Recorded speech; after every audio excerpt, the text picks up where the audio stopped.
우리가 욥기를 읽을 때 어려운 점이 있다면 욥의 친구들이 욥에게 하는 충고들이 내용적인 면이나 논리적인 면에서 다 옳은 것 같지만 결론에 가면 하나님께서 욥이 옳고 이 세 친구들이 틀렸다고 판정하신다는 사실입니다. 그런데 이 욥의 친구들은 하나님께서 자신들에게 대해서는 어떻게 생각하시고 평가하시는지에 대해서는 전혀 관심이 없고 욥이 지금 무지막지한 고난을 받고 있다는 이 한 가지 사실과 문제만을 가지고 지금 욥에게 죄인과 악인이라는 프레임을 억지로 씌우려고 한다는 점입니다. 엘리바스를 비롯하여 욥의 친구들은 욥이 지금 믿음을 떠나 있고 어디선가 분명히 잘못했는데 회개하지 않는다고 생각합니다. 그래서 계속해서 하나님의 말씀을 근거로 욥의 문제가 무엇인지를 설명하고 자신들이 마치 하나님의 사자로 파견된 것처럼 회개를 촉구합니다. 그런데 그들의 이런 논리는 인과응보의 3단 논법에 갇혀 있기 때문으로 볼 수 있습니다. 특히 엘리바스는 앞에서 우리가 계속해서 살펴본 대로 하나님은 죄 없는 자에게 절대 고난을 주시지 않는다.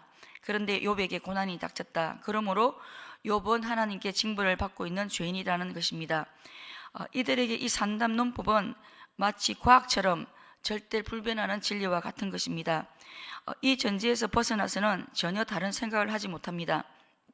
그래서 엘리바스는 욥을 회개시키기 위해 첫 번째 변론보다 좀 더 공격적이고 직설적이고 단도직입적으로 욥을 죄인이라고 단죄합니다. 15장 2절에서도 보면 엘리바스는 자신을 스스로 지혜로운 자로 자처하며 자신의 논법은 헛된 지식에서 근거한 것이 아니기 때문에 아무런 이치에 맞지 않는 말로 욥을 설복시키려고 하지 않는다고 말을 하며 자신의 지혜와 변론을 정당화하는 모습을 보여줍니다. 엘리바스는 자신을 스스로 지혜로운 자로 여기는 사람입니다. 그런데 성경은 자신을 스스로 지혜로운 자로 여기는 사람은 사실은 지혜로운 자가 아니라 미련한 자라고 말씀합니다. 잠언 26장 26절은 스스로 지혜롭게 여기는 자에 대해서 미련한 자보다 훨씬 더 미련한 자라고 말씀합니다.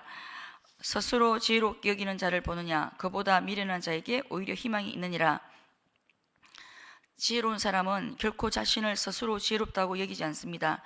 늘 자신이 부족하다고 느끼기 때문에 다른 사람들의 충고나 지혜를 존중하며 또 다른 사람의 모습을 보고 저 모습이 나의 모습일 수 있겠구나 하고 자신을 돌아보고 누구든지 반면교사로 삼고 스스로 깨닫고 돌이킵니다. 그런데 미련한 자는 자신이 지혜롭다고 생각하기 때문에 다른 사람의 조언을 존중하지 않을 뿐만 아니라 자신의 생각과 견해만을 옳다고 생각합니다. 지혜로운 사람은 자신의 부족함을 깨닫고 자신이 잘못됐다면 궤도를 수정합니다. 하지만 미련한 사람은 이런 궤도 수정이 없기 때문에 결국은 또 미련한 일을 계속 반복할 수밖에 없습니다.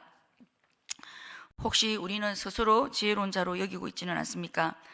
다른 사람을 평가하기 전에 하나님께서 나를 어떻게 평가하시는지 먼저 살필 줄 알아야 하겠습니다. 오늘 본문 17절에서 19절에도 보면 엘리바스는 자신이 말하는 권위가 조상들의 지혜에 근거하고 있다고 말을 하면서 자신이 하는 말들은 지혜자들이 전해준 말이기 때문에 욥에게 자신의 말을 경청하라고 요구합니다. 사실 엘리바스는 지혜자를 운운하면서 이 지혜자들의 말을 욥을 공격하는 권위로 사용하고 있음을 알 수 있습니다. 그리고 앞서 4장에도 보면 엘리바스는 자신이 환상을 보았고 환상 중에 있는 형상의 목소리를 들었다고 하면서 마치 자신이 신적인 계시를 받는 영적으로 탁월한 사람의 위치에서 욥을 공격한 적이 있습니다. 엘리바스의 문제점은 무엇이겠습니까? 아무 근거도 없는 외적인 권위를 운운하며 이런 권위를 사람을 공격하고 죽이기 위한 도구로 사용하고 있다는 점입니다. 권위를 잘못 사용하게 될 때 이 권위는 사람을 죽이는 악한 권위가 될 수 있음을 보게 됩니다. 우리에게는 권위라는 이름으로 누군가에게 힘을 행사하고 자신의 목적을 이루려고 한 적은 없는지 돌아볼 수 있어야겠습니다. 그리고 지금 엘리바스가 욥에게 경청을 요구한 지혜는 전통에 해당되는 지혜입니다. 전통은 인생을 먼저 살았던 선배들의 발자취와 지혜의 축적이라고 할 수 있습니다. 그리고 지금 엘리바스가 말하는 이 전통에는 욥의 세 친구들이 지금까지 계속 주장해왔던 권성징악 또 인과응보의 보편적인 지혜입니다. 엘리바스가 지금까지 하나님의 말씀을 온온하며 근거로 제시했다가 지혜의 전통을 이야기하는 것은 지금 이 욥의 문제는 욥이 가지고 있는 이 문제는 하나님에게까지 갈 필요 없이 선배들이 전해준 지혜와 전통과 같은 일반적인 원칙과 상식으로도 옳고 그름을 충분히 가려낼 수 있는 그런 문제라는 것입니다. 사실 이 말은 지금 엘리바스는 욥이 전통과 일반 상식에도 못 미치는 그런 수준 이하의 인물로 취급을 하고 있다는 점을 알 수 있습니다. 이 부분에서 엘리바스의 문제는 무엇이라고 할 수 있겠습니까? 엘리바스는 예로부터 전해 내려오는 전통을 마치 하나님의 말씀과 같은 수준의 권위가 있는 것처럼 욥에게 적용을 하고 있다는 점입니다. 그리스도인의 신앙과 생활의 기준은 바로 하나님의 말씀입니다. 그런데 엘리바스는 전통이라는 잘못된 기준, 눈금이 틀린 자를 갖다 대며 욥이 틀렸다고 계속 말하고 있습니다. 교회 공동체 안에도 보면 지금까지 내려오는 전통이 성경의 권위보다 더 상위 권위로 자리매김이 될 때가 있습니다. 성경이 기준이 아니라 전통이 기준이 되어서 성경조차 거부하고 전통을 고집하고 전통을 따르지 않으면 성경이 죄인이라고 하지 않는데도 죄인으로 만들 때가 있습니다. 우리는 전통에 대해서 어떤 태도를 가져야 하겠습니까? 아무리 좋은 신앙적인 전통이라도 그 전통을 절대시 해서는 안 된다는 점입니다. 전통은 좋은 부분이 있긴 하지만 전통은 성경이 아닙니다.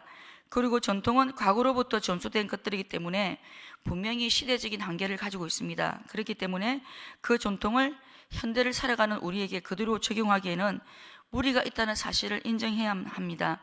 그리고 이런 전통의 권위를 누군가를 공격하는 데 사용되어서는 절대 안 될 것입니다. 20절에서 25절에서는 엘리바스는 악인이 일평생 고난을 당하는 것은 정해진 철칙이라고 역설하며 욥 역시도 죄인이기 때문에 이런 종류의 고통을 경험하는 것이라고 자신이 언급한 악인 불의한 자와 욥을 같은 운명의 악인으로 몰아갑니다. 20절에서 21절 그 말에 이르기를 악인은 일평생의 고통을 당하며 포악자의 횟수는 정해졌으므로 그의 귀에는 무서운 소리가 들리고 그가 평안할 때에 멸망시키는 자가 그에게 이르리니 큰 고통 중에 있는 친구를 향해 악인이라고 하고 멸망시키는 자가 지금 너에게 임했다고 말하는 것은 어떻게 보면 하나님을 섬기지 않는 불신자들도 하지 않는 말이고 행동입니다. 엘리바스의 이런 모습은 엘리바스가 정말 하나님을 섬기고 있는 신앙인인지 의문을 던지게 하는 모습이라고 할 수 있습니다. 엘리바스에게는 욥을 불쌍히 여기는 마음이나 동정심, 사랑과 같은 감정은 전혀 없이 회개만을 촉구합니다. 고린도전서 16장 14절은 너희 모든 일을 사랑으로 행하라고 말씀합니다. 사랑 없는 위로, 사랑 없는 권면, 사랑 없는 책망은 오히려 사람의 마음의 문을 닫게 만들고 돌아서게 하는 독설이 될 수 있음을 기억해야 하겠습니다. 26절에서 35절에서도 엘리바스는 악인이 맞이하게 되는 심판의 종류에 대해서 말을 하며 악인이 이런 심판을 받게 된 원인을 26절에서 설명합니다. 그는 목을 세우고 방패를 들고 하나님께 달려들었기 때문이라고 말을 하는데 이 말은 욥을 빗대하는 말입니다. 엘리바스는 욥의 말은 전혀 들으려고 하지 않고 자기 생각만 욥에게 쏟아붓습니다. 이런 모습은 듣기는 속히 하고 말하기는 더디하라는 말씀과 완전히 반대되는 모습임을 볼 수 있습니다. 야고보서 1장 19절에서 20절은 사람마다 듣기는 속히 하고 말하기는 더디하라고 말씀합니다. 말하기를 왜 더디해야 하겠습니까? 말하는 사람 자신도 하나님의 말씀을 잘 듣지 않을 뿐만 아니라 말은 많이 하지만 자신도 하나님의 말씀을 행하지 않을 가능성이 많기 때문입니다. 그리고 제대로 듣지 않고 말을 하게 되면 속단할 때가 많기 때문입니다. 우리는 어떻습니까? 듣는 일보다 말하기를 속히 하고 있지는 않습니까? 듣기는 속히 하고 말하기는 더디할 때 우리는 말의 실수를 줄일 수가 있을 것입니다. 말씀을 맺겠습니다. 우리는 스스로 지혜로운 자로 여기며 다른 사람들을 평가하기 전에 하나님께서 나를 어떻게 평가하시는지 먼저 살필 수 있어야겠습니다. 권위라는 이름으로 누군가에게 힘을 행사하고 권위를 자신의 목적을 이루는 데 사용해서는 안 되겠습니다. 모든 일을 사랑으로 행하고 듣기는 속히 하고 말하기는 더디할 수 있어야 하겠습니다.